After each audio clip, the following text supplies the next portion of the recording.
I don't know about y'all, but the NBA draft is one of my favorite days of the year. It's like Christmas for NBA fans. It's our Super Bowl. Can't wait. And projections for who's going to get picked where continue to be all over the board. Add to that, NBA front offices are limited to virtual meetings and watching old game film as they try to figure out who that pick is going to be. So that makes this year's draft more exciting than ever. In today's video, I'll be playing the role of NBA Commissioner Adam Silver and announce who I think will be selected where. It's Mock Draft 3.0.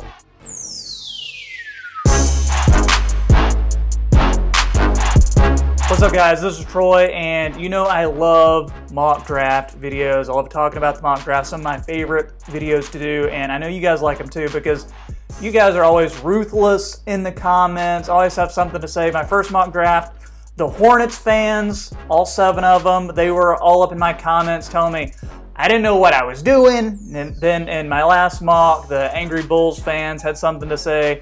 They didn't like the pick. I've already angered a bunch of the Toronto Raptors fans because I said Kyle Lowry wasn't a top 5 point guard in a video a few weeks back. So, I don't know, let's see what fan base I can really make mad today. Before we get to it though, if it's your first time here, make sure to drop a like on this video. Also, subscribe to the channel. Really helps the channel out a lot. I'm trying to get to 10,000 subs by the end of the year. We're not going to know the official draft order until the lottery happens later this month. So what I'm doing for this video, like in my past 2 mock drafts, I'm using Tankathon to make my random draft order. Once the lottery is set, of course, we're going to do the official order from then up until the draft actually happens in October. So let's get to it. Mock Draft 3.0, and for the first pick, it's going to the Washington Wizards. They really moved up in this draft, and they're going to pick James Wiseman with their number 1 pick. The Wizards, they want to try to get back on track next year. They've got John Wall coming back. They've got Brad Beal, who is one of the best 2 guards in the league. But they need big men, and James Wiseman, the dude is huge, 7'1", 7'6" wingspan, good pick and roll finisher. Being a rim runner is his strength right now at this point. He can shoot the 3 a little bit, would like him to get more consistent in that area. He also has great defensive potential, also needs to get more consistent there though. Needs to make some quicker reads on the floor, make better decisions. Maybe a bit of a risky pick at the number 1 spot, but you've heard people say before, if you're going to make a big mistake with the number 1 pick, hey, at least go with a big guy. And in a draft with no clear-cut number 1 pick, I think if a team like the Wizards, who needs a center, gets that first pick, James Wiseman is definitely an option. Pick number 2 in Mock Draft 3.0 is going to be made by the Minnesota Timberwolves, and they are going with Anthony Edwards from the University of Georgia. So Anthony Edwards, 6'5", 6'10" wingspan, averaged 20 points as a freshman. Frustrating player though sometimes. He's not always going to make the best decisions. He can be a streaky shooter too. But with him and D'Angelo Russell, that's a really exciting backcourt. Add in Karl Anthony Towns. I mean, that's a top 5 offense right there. The defense, they're going to have to do something about that. But that would be a really fun team to watch.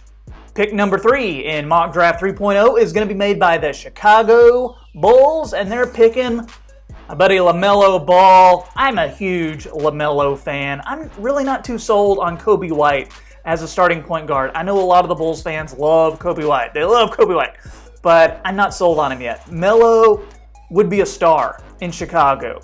Pair him with Zach LaVine. Maybe that convinces Zach LaVine, hey, I don't want to be traded after all. This would be a no-brainer pick for them. LaMelo, huge point guard, 6'7", awesome passer. So fun to watch. He's going to get guys shots in the best spots. I think if he learns to shoot a little bit better and take better shots himself, he could be a really solid player. But I'm on the LaMelo bandwagon. I think he's going to be a star in the league.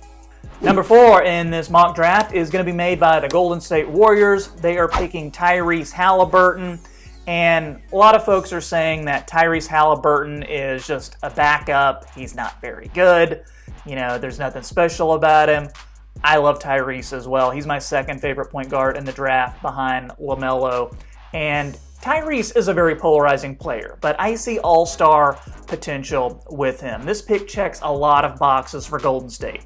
He's a high IQ basketball player. Steve Kerr would love that. He's got lots of upside. He can play with Steph. He can play with Clay. You can play all three of them together if you want to go small. But Haliburton is 6'5", excellent playmaker, averaged 15, 6, and 7 for Iowa State. He did it all for that team.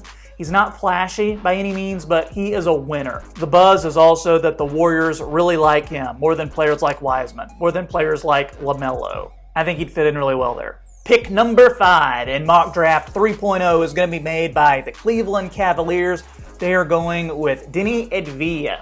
And I've updated Deni's stats since the last mock draft because he's played a few more games. He actually just won MVP of the Israeli League, youngest MVP of that league ever. His team also just won the championship. So I had to move him up on the board just a little bit. He's a point forward.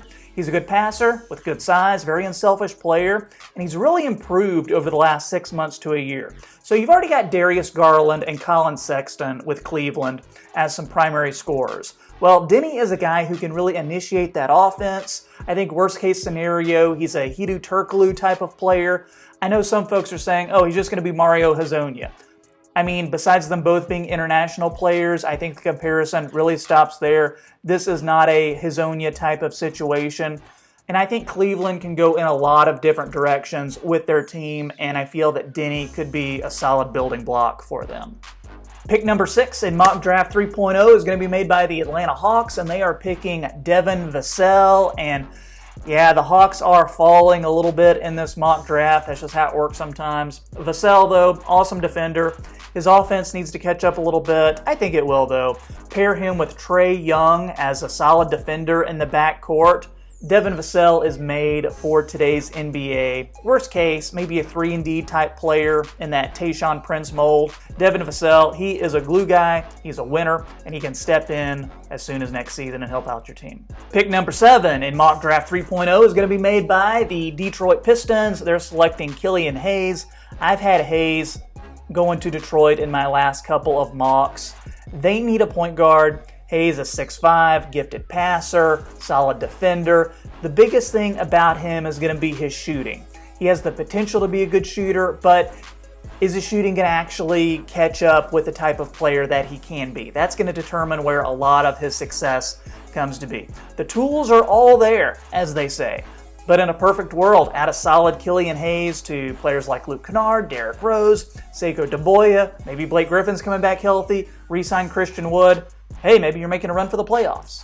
Pick number 8 in Mock Draft 3.0 is going to be made by the New York Knicks. Lots of Knicks fans subbing to this channel. And you guys, I'm giving you Obi Toppin, a.k.a. Obtop, Obi-Wan Top Nobi.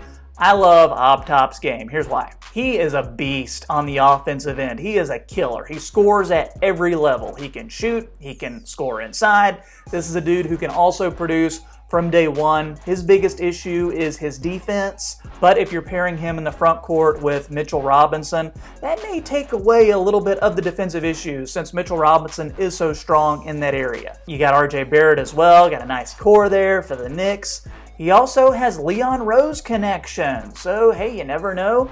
Big question is, how many minutes is Tibbs going to play in? Pick number 9 in Mock Draft 3.0 is going to be made by the Charlotte Hornets. Charlotte Hornet fans, get ready to hate this pick, as you always do in these mock drafts. I'm giving you Onyeka Okongwu, and defense is this guy's calling card.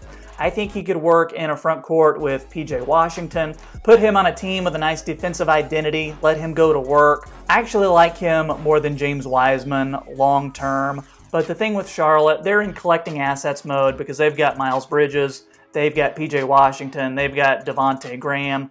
Maybe if they have Okongwu, they're banking on one of these guys to be an all-star one day. Pick number 10 in Mock Draft 3.0 is going to be made by the Phoenix Suns. They are going with Isaac Okoro, and this guy projects as a 3-and-D player. He is one of the best defenders in this draft. He was one of the best defenders in the NCAA last year. He impacts the game without scoring, and when you have guys like Devin Booker, DeAndre Ayton, you don't need a ton of offense, but you do need some guys on that defensive end of the ball. We can look up in 5 years. Maybe Okoro is like a Jimmy Butler type of player. He does have that type of potential. This is a guy who I'm really keeping an eye on. He could move up a lot between now and draft time. Pick number 11 in Mock Draft 3.0 is going to be made by the San Antonio Spurs. They are picking Aaron Nesmith from Vanderbilt. And Nesmith, excellent shooter, over 50% from three in college. Big thing with him is he had some injuries. He does seem to be recovered though. I could see him moving up a little bit on draft night as well. He's a floor spacer that the Spurs definitely need. They don't have a lot of guys who can shoot threes. They had Bryn Forbes. They had Patty Mills. We don't know what's going to happen with Bryn Forbes next year. He's going to be a free agent. Thing with Nesmith, he needs to work on his defense a little bit. But the Spurs system, they could help him do that. Another good thing, he's a high character guy. Pop might not play him a whole lot his rookie season, but he could be a good guy for the future. Pick number 12 in Mock Draft 3.0 is going to be made by the Sacramento Kings, and they are picking Cole Anthony. This is another divisive player. He was top 5 when the college basketball season started, but he was on a bad North Carolina team. He had some injuries, so we don't know what's going to happen with Cole Anthony on draft night. He's a score-first point guard, but he can play make a little bit. This gives the Kings another guy in the backcourt who can get buckets. Who knows if they're going to have both Hield and Bogdanovich to start next season. So I think Cole Anthony would be a nice pick. Pick number 13 in Mock Draft 3.0 is going to be made by the New Orleans Pelicans. They are picking Kira Lewis Jr. This is the first time that we're seeing Kira on this draft.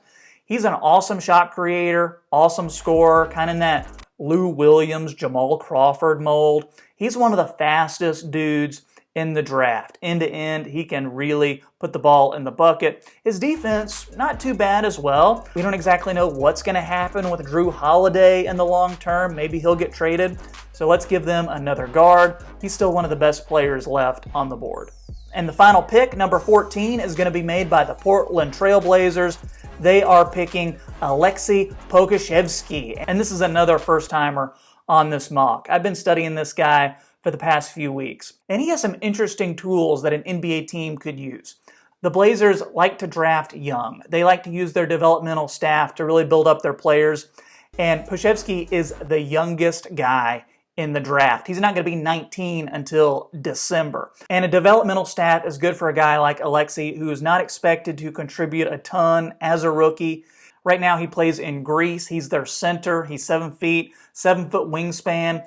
Long and lanky player, really athletic. He's a floor spacer. He can block shots. He can pass the ball. Got the skills of a guard and a big man body. He also has about the weight of a guard too. He's only about 200 pounds, and at 7 feet tall, that's a big issue for the NBA. A lot of times you don't hear about guys of that size having long-term success in the NBA. So the big question for him, is he going to be able to put on weight? Is he going to be able to handle the rigors of the NBA? And will his athleticism and game translate to this league? A lot of questions with him, but I think he's a very intriguing prospect, and I think that he's a guy who could develop into a solid player a few years down the line. 2 years away from being 2 years away. I don't think it's quite that drastic, but he is going to need a couple years of seasoning. And that's going to do it for Mock Draft 3.0. Hey, you guys tell me in the comments what you think of these picks. Also, make sure you hit that like button. Make sure you hit that subscribe button too. New videos a few times a week on this channel. Thanks for watching, everybody. This is Troy with the Half Court Report, and I'll see you next time.